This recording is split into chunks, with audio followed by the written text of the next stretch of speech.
Welcome back to the Pretty Elle podcast. I am Candace. And I'm Sabrina. And I'm Nishambia. We just want to talk about the experience and why HBCUs are so important and how important it is to our lives and how important it was to my success in life. And just, HBCU. So how did you make the decision? Like, how did you get to UMES? Interesting. I saw School Days.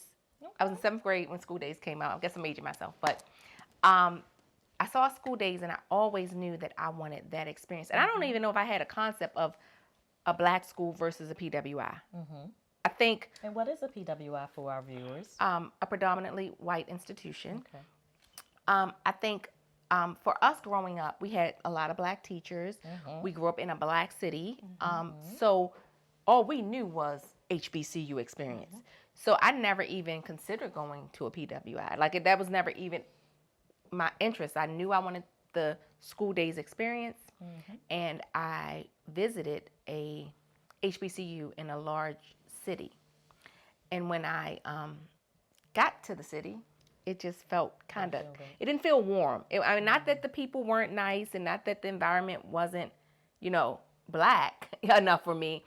It just wasn't warm. And then maybe a week later, I went to Eastern Shore. And Eastern Shore wasn't high on my list, right? Eastern Shore was like the, a shore in a bucket. I knew I could get into Eastern Shore. I was from Maryland. Most people I knew went to Eastern Shore. So I knew that I could get in. And I got to Eastern Shore. And another thing, Different World was popular at the time. Yes. And I loved how they all seemed friends. They all seemed like family. The professors were like close with the students. They did a really good job of representing the HBCU experience. Right. And when I got to Eastern Shore, it felt like I was at Hillman. Like I was at Hillman College in my mind. There was people around. They were hugging, walking. And I just felt the campus was beautiful. I just felt so much love. And I said, oh, this is where I'm supposed to be. I think for me, when I never went to visit. Really? I applied to one college. And I got in. Right. And I just showed up. Wow. And once I got there, it was such a contrast from what I was accustomed to because I grew up in the city. Right. And going there, it's like, the best recreational activity was cow tipping. Like literally. Right. Yes. But it was so peaceful, and it was just such a different experience for a city girl. Yeah. Going into that school. It was the best decision I ever made. Absolutely. And we'll talk about that in a second. So how did you get there? So for me, so I like to shop. I like fashion. And UMES has a fashion merchandising program. Okay. And so I never knew that. They do. Me either. Right. They do. So was it spring of '93? I took a sewing class. And I hated it actually. But I had already committed to going to the University of Maryland Eastern Shore for fashion merchandising. So I take the sewing class in high school. I hated it. Sewing was not as easy as I thought it was going to be. I had a great teacher, but I just thought that I would just be cutting out fabric and sewing it up the sides and putting it on because we had to do a project. We had to make like an article of clothing. So I made a jumper because jumpers were big back in the 90s. Oh yeah. And so in like cartoon character like type jumpers were like big. So I went to the fabric store and chose out this fabric to make this jumper. Like this was going to be the jumper. Right. And I think it was like the Flintstones or something. Because back in the day, everything was baggy, like Benetton, Esprit. Yeah. What's that other? So Okoton, however you pronounce it. Yeah. So I was going to make a jumper. Going to UMES, fashion merchandising. And I hadn't been there, but I knew they had fashion merchandising. Right. So I take the sewing class. I hated it. I barely got out alive from sewing class. But I was already committed to this is what I'm going to do. Right. But luckily for me, like we can change our minds. So instead of majoring in fashion, because at that point I'm like, this is not for me. Like I'll just shop. I don't want to design. I don't want to make clothes. Right. I just had no interest, but I still wanted to. I had already committed. Yeah. Because I only applied to 2 schools, and both were HBCUs. And so I was going. I Right. just had to One way figure or the out other. what was going to be plan B. Correct. Because plan A was not working out. Correct. And so that's how I got there. Yeah, yeah. Okay. So you said it was the best decision you ever made. The best. And why do you say that? Well, it's small enough to be nurtured, but large enough to get the experience that you need. Yeah. For me, I went to Baltimore City schools, predominant, black.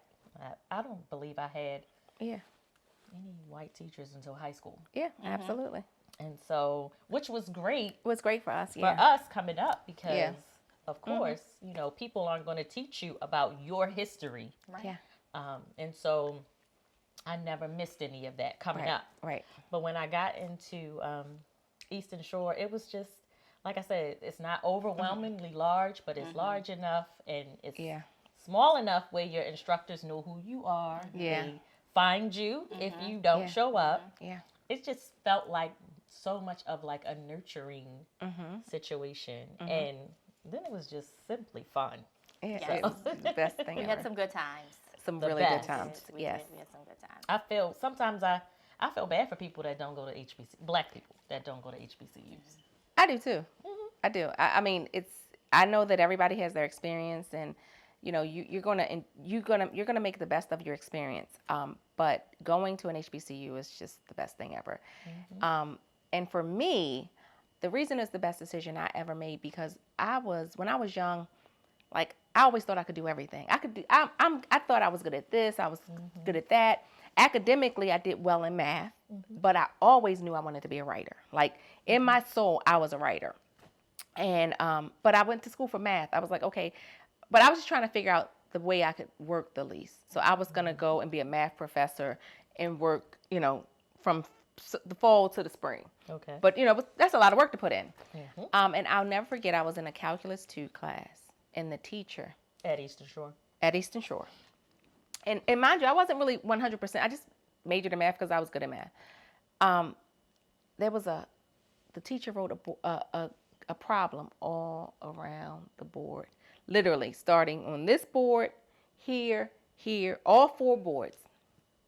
And I don't even know if he got to the 4th board, but I was like, oh, I'm not doing this for the rest of my life. Like, I can't see me standing up in front of a class and writing a math problem all around the board.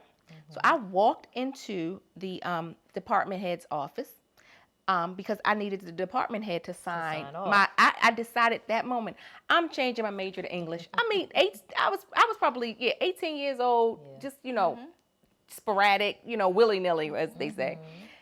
Went in there, I'm like, I'm changing my major to English. I'm definitely not doing this. And he was like, well, why do you want to change your major to English? And I said, well, because I don't want to do that. Like, I don't want to. What you just put on the board? What you just put on? I do don't that. want to do that. And he said, no, you know, he's like, you have something special. Not everybody's good at math. Very He true. said, and that is, you know, you can make more money in these career fields. You can make more money in these career fields, blah, blah, blah. And I was like, yeah, whatever. Sign this. And he was like, oh, I'm not going to sign that right now. He said, this is what I want you to do for me. I want you to take a program. He asked me, what is it that you're looking for? I said, I'm looking for a job that I can just go to and come home. Like, what, you know, basically, and make good money. And he said, okay. He said, why don't you take a programming class? And if you hate it, if you still hate it, I'll sign it. He said, I will reluctantly sign it. He said, because I see something special in you. He said, and I don't think that you should give this up. And I was like, okay. Took the programming class the next semester, and I loved it. And it just became like, It clicked. it clicked. And it was like, wow, if I had been at a school where I was just a number, no one would have taken the time to nurture me at 18 years old. They would have signed that slip. You would have just been a number. And he wouldn't have known that I was special. He knew I was special because some other teachers must have said, oh, this freshman is, you know, she's in calculus too. She's doing good. And he didn't sign it. And I think that was the best decision ever. Yeah, I look at my older 2 children are in HBCUs now. Right. And when they went to, when they were in high school and I guess elementary, throughout their schooling, Right. they attended, I guess, what you could consider a PWI. Right. Yeah. The PWI private school. A PWI private school. And once they both got to the campuses of HBCUs, one came home like pretty much power to the people, but they were both really like, Mom, don't send Braxton to those schools. Wow. Because those people don't care about us. We're just like a number. Right. And I'm like, you know what? You're right. Yeah. Because I've experienced, now I've never been to a PWI. Right. Actually, I have. Yeah. I'll talk about that Yeah, experience. we will too. Yeah, that was a bad one. And anyway, Right. So they're saying, don't send your kids there. Yeah. And it made me think about this quote that Malcolm X had said before. And the quote is, don't allow the enemy to educate your children. I agree. And the more I thought about it, because when they would come home, of course, Black History Month was just Black History Month. Right. And everything was MLK. Yeah. Like, there are other heroes Absolutely. Right. in our community. Absolutely. Not to take anything away from MLK. But they're going to be limited. They're limited. By what they're exposed to because of who's exposing them to it. Right. And so a lot of the classes and courses and things like that the kids had, at the PWI, it was just about their culture and the spin of what really happened. Yeah. So I still had to come home and tell my kids, like, no. Yeah. We were enslaved Yeah. Yeah. Right. Yeah. by these people. Yeah. Because, they want to whitewash it. They want us to forget. Yeah. Yeah. Which we're seeing a lot of in the news. Absolutely. As of recently. Yeah. Absolutely. And so you have to be empowered by your own people. Yeah. Yeah. No one else is going to do it for you. Yeah. And to go back to what I said earlier, it saddens me when Yeah. I see, and I know, kids have options. Right. And for whatever reason, society labels things as Ivy League or great schools or whatever. Right. Right. But I believe a great school is a school that prepares you, teaches you who you are. A Black child is not going to get that at a PWI. Right. Right. It's not going to happen. Yeah. They're going to come out mimicking and doing things that they saw white children do. Correct. Because Absolutely. that's all they saw. That's all that they were exposed to. Yeah. Yeah. With no pride in who they are. Exactly. And and outside of the academics of an institution, I think when parents look at schools, outside of the academics of a school, you've got to look at the nurturing. Because I know that we have a friend who teaches in inner city. And so sometimes she'll show us clips and she'll, just praising the kids. You don't get that from other people. And nurturing is something that you need, especially being 18, away from home. Yeah. And now this is like your new home away from Yeah. home.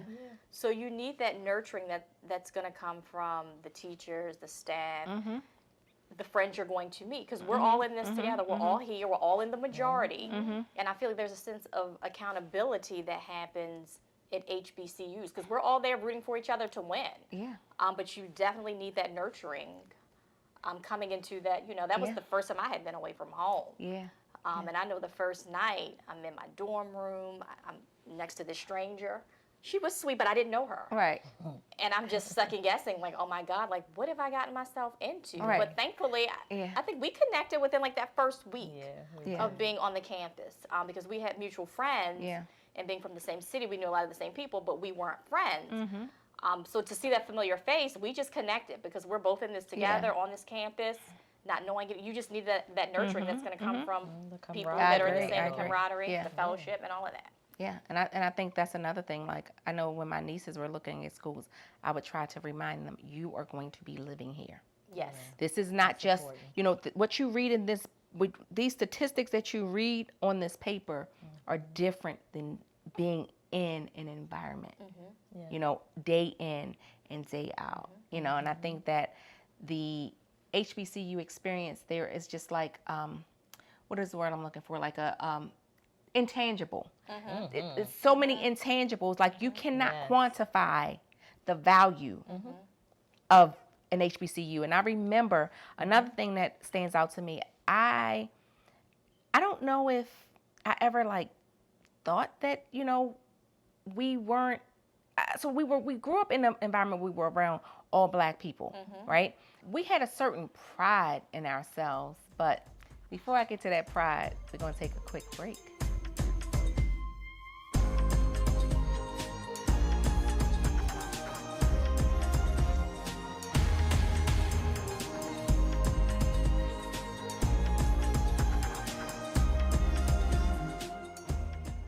We're back, and we were talking about pride at HBCUs, and I will say that when I got on campus, I'd been around, I don't know if I've been around that much Black success in one place. I grew up with Black people, but I'd never been around that much Black success.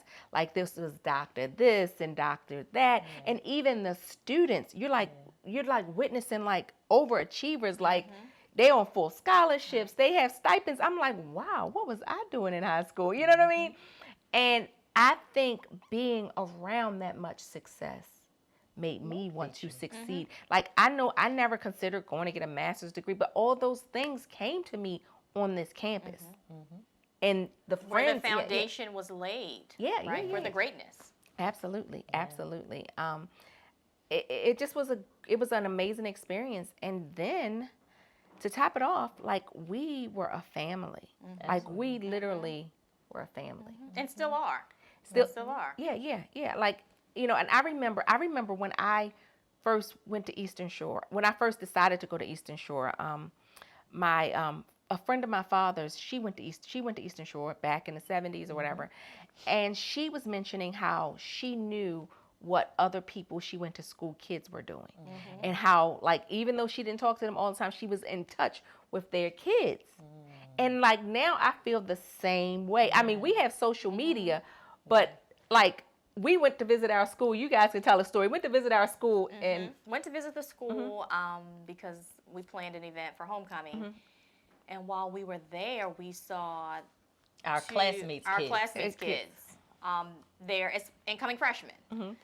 And of course, we had to stop. We had to take photos. We stopped the whole class. We did. And the teacher was so nice to allow us to actually interrupt the class and speak to the students about our experience at the University of Maryland, Eastern Shore. Yeah, and we didn't, I don't even know, like, we didn't know one of the kids' name. We're like, you are such and such's daughter. We're your aunties. We're the aunties, yes.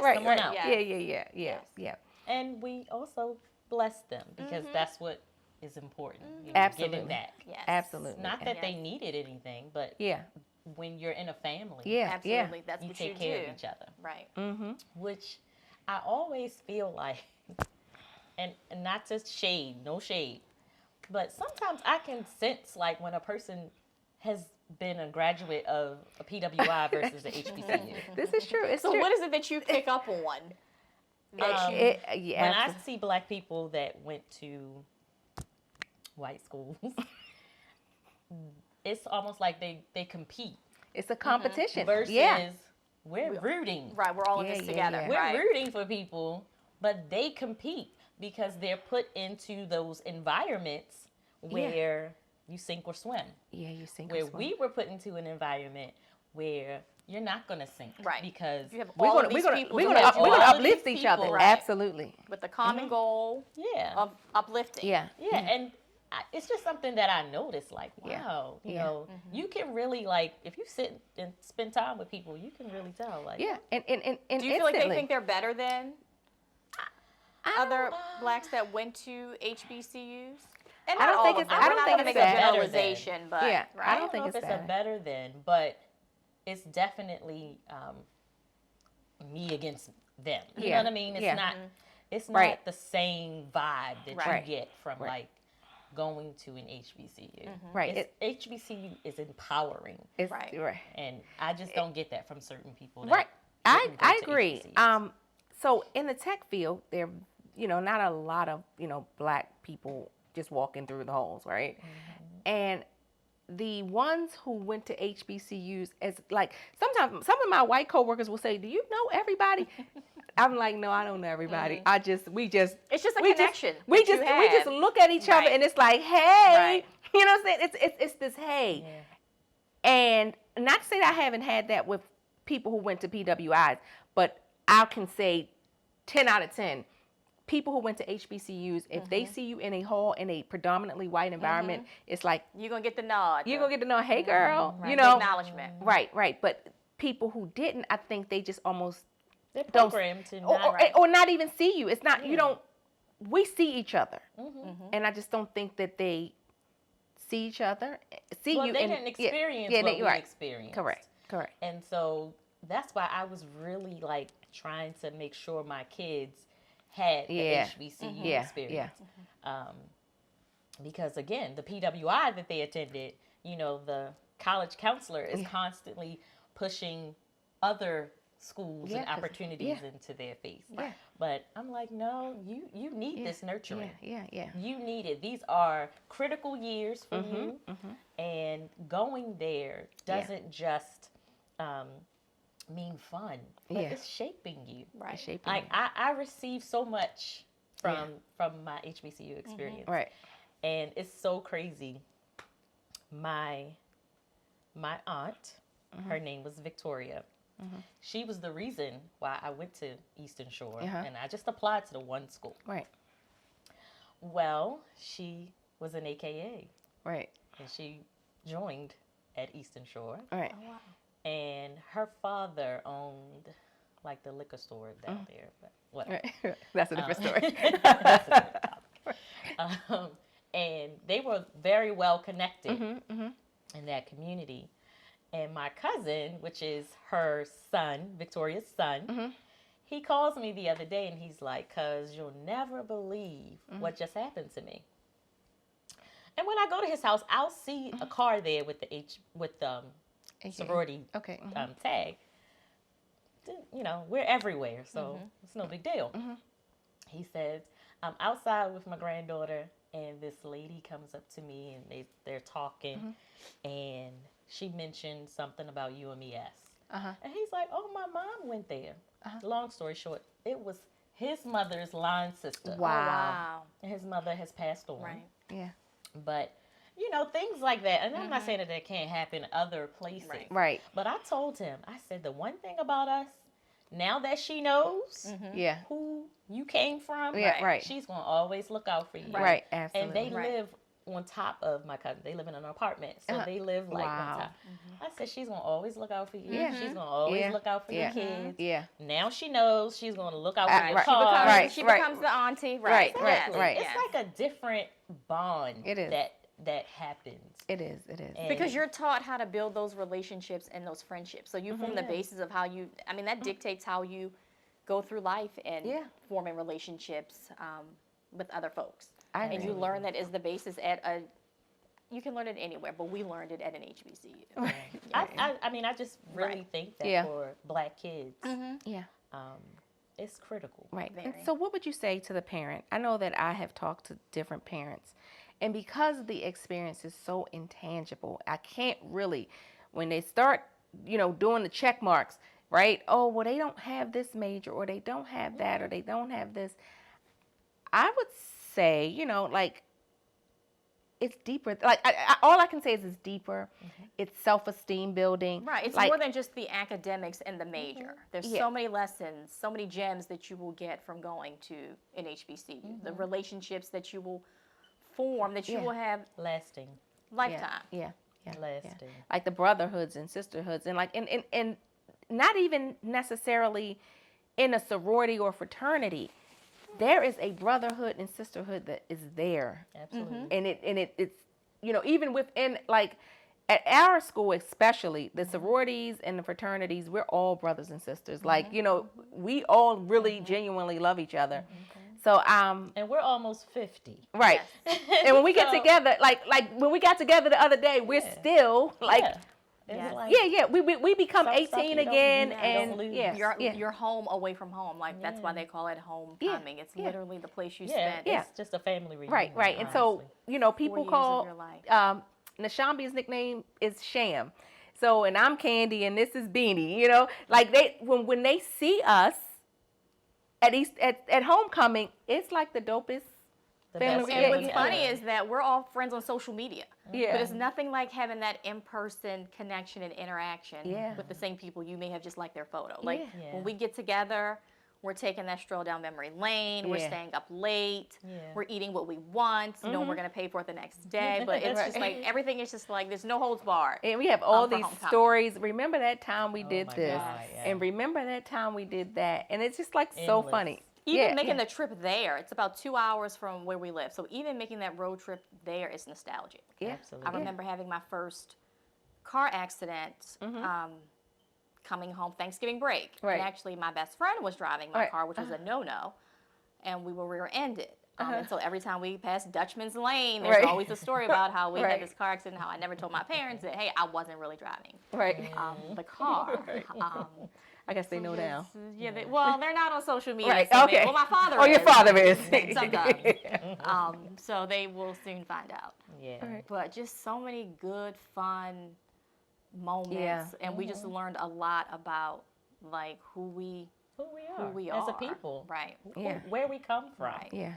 And I think that it's almost like a disservice in certain cases because kids won't know who invented things. Like most of the things that are operational now that we use, a black person created it. Absolutely. You're not going to learn that Right. Yeah. anywhere else. Right. Yeah, You know, yeah, you're yeah. not going to learn the things that our ancestors fought and died for. Right. Right. And these institutions were created For for us. us to educate us. Right. Yeah, Right. they were. Absolutely.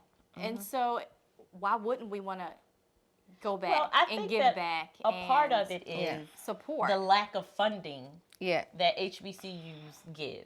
Yeah. And so Yeah. I would encourage our viewers, if you were an HBCU graduate, give back. You Yeah. know, join your alumni association because this is how we Yeah. continue and make our schools stronger Absolutely. by giving back, having Absolutely. the endowment funds. Absolutely. And I've seen friends have to send their kids to the PWIs because of that's who offers the money. That's who Yeah, offers the that's money. true. Right. Absolutely. But it's worth it if you have to pay. I will say that. Yeah. My yeah. kids, both of my children went to HBCUs, and well, one is currently there, and having wonderful Yeah. experiences. Yeah. So let me ask you this. So it wasn't a culture shock for them? And I say that because I had a conversation with a woman about a year ago, and her daughter grew up in a predominantly white county. And she went to a predominantly white high school. And so she actually went to UMES, and it just didn't work for her. And she ended up transferring to the university that's up the road. She just could not. She just Gel. couldn't. She couldn't gel with the culture of the HBCU. Maybe she's. Yeah. And it's not for everybody. Yeah. It's no, not for right. everybody. I, Yeah. I think it is, Right. but Right. obviously, Right. it's not for everyone. Yeah. For my oldest, I think she had like a little shock initially, Yeah. but it wears off Yeah, because yeah. they realize that this place Yeah. cares for me. Right. Yeah. Yeah. And until this day, she'll still have. There's this one lady that she interned for her, and her name escapes me, but she still keeps up with them. You Yeah. know, these are the relationships and the mentorships that are so essential. That's true. That you won't get. You just won't find won't. it in Yeah. other places. You won't. You don't. You don't. So give back to your schools Yeah, because yeah. it's critical. Right, because that's the thing, the endowments, the HBCU endowments are so low, they don't have the money to give back to kids. They don't have money to give scholarships. They have a very small, limited number. So it's very important. If you just have $100 a year to contribute to your university, you know, just think about all the things it had done for you. So, Yes. yeah. Absolutely. And another thing I've noticed about graduates, especially in our, I can only speak for our, between 94, 96 or whatever, we're successful. Super successful. Yeah. Yeah. And Yep. so I just don't know if I would have become the No, person I don't think Right. I that know I wouldn't am have. today Yeah, Right. absolutely. without my Eastern Shore experience. Yeah, I agree. I just don't think so. So what would you say is the best part about homecoming, going home, going back to your home away from home for those 4 consecutive years? what's the best part about homecoming? And why is it such a big deal, especially in the HBCU community? I'm not saying that other schools don't, but I can only speak to, like, homecoming's a big deal at HBCUs. It's an event. Yeah. You will take off of your job, put in leave. You Make your hair appointment, get your hair shaped up, get your outfit laid. Right. Like, it's a huge Get deal. your car waxed. Yes, it's a huge deal for HBCU alumni. So what would you say is the best part about homecoming? I think for me, the reunion side of it, seeing all of our friends and, just reminiscing. I know at our hotel we'll have like a little kickback where everybody's just, hanging out, talking about old times. Of course, our current current homecoming experiences are different from the younger students that are currently enrolled. So we don't spend a lot of time on the campus per se, but just, in our hotels, hanging out, going to staying up late, events. getting like the adjoining room so we can kind of lay across the bed and talk and just talk, reminisce about old times. I was going to use reminisce as my word. Reminiscing on everything, and like it's so crazy when you get in that environment, like the energy feels like I'm 18 again. Like I feel 18 for 3 days. Right. Yeah. It's think like it was not last year, but the year before. I saw someone that I hadn't seen in years, and we didn't talk. Right. And when we saw each other, we both like ran towards each other. Right. I jumped up, so I'm like hugging her by her neck, and she's lifting me off the ground. And ever since then, we talk constantly now. But those are the type of interactions that are just so like meaningful. It's so meaningful. And you cannot get those on social media. So like I said, we do see each other. We see what everyone's doing, how the kids, where everyone's working. It's nothing like that in person, face-to-face interaction, camaraderie, fellowshipping that happens in those 3 days over the course of homecoming. It's really nice just seeing everybody. Because our campus has really changed. It has. There's no more cows. It's No really more fish evolved. ponds. No more fish ponds. It's really evolved. More buildings. More. They have a Chick-fil-A. We didn't have Chick-fil-A. We just had the Calf. Starbucks. But that we didn't even drink coffee then. I wasn't into coffee. That fish sub at the Hawk's Nest. It was bomb, right? Right. Yes. Yeah. Right. No, I could. the turkey cutlets. Oh yeah, that was good too. And the calf. You remember those? Oh my God, I love turkey cutlet night. Yeah, we didn't have DoorDash. We didn't have. We ate what was served in the Calf. Those were our options for breakfast, lunch, and dinner. And we did treat ourselves on occasion to the shortstop. To shortstop, which was like a wing box. Which was amazing. Chicken box, wing box. Party wings and fries. But yeah, those were some really good times. And very authentic. Right. Yeah. I think, that was one of the times in my life where my connections were like authentic. It wasn't. There were no ulterior motives. Nobody had anything. We were Yeah, all yeah, there. there was with the like, same common goal. Looking out for each other. Right. Yeah. It's like now when you leave that safe place and you go out into the world and you meet other people. Yeah. It's like everyone has an agenda. Right. No competition. Right. There was. No competition. No one's trying to figure out, well, how did she get what she got? Right. None of that. It was just pure, like, it is pure love. I mean, easy. It's all love. Yes. Absolutely. Yeah. Absolutely. So thanks for reminiscing with us about our HBCU experience. Yes. And we hope that you will consider an HBCU or even considering sending your kids to HBCUs. And remember, don't necessarily look at the statistics and you can look at certain statistics, but remember, the HBCU experience is intangible. The self-esteem building is something that you cannot quantify you cannot quantify the self-esteem builder that you get when you attend a HBCU. In the world, the black woman, the black man, we're torn down. But at an HBCU, you're in the majority. We're built up. Right. We're in the majority. We're empowered. Yes. Yeah. You have people looking after you, making sure that, you're okay. It's an It's extension a of your safe family. space, right? Safe It's a space. safe Absolutely. And you're not a space. number. Right. You know, it was nothing for Miss Marva Green. Y'all Right. remember Miss Yeah. Marva Green? Come here, girl. Soror Marva Green. Yes. Yes. Yeah. Marva. Come here, girl. I haven't seen you in class. Right. You know, Yeah. that kind of stuff you just Yes. never, ever forget. Yeah. And Absolutely. it teaches you how to impart those same things into Right. people that you're now Yeah. mentoring or To give working back. Yeah. with. To give back. Yeah, Absolutely. For sure. Well, thank you. This is Pretty Elle. We appreciate you listening.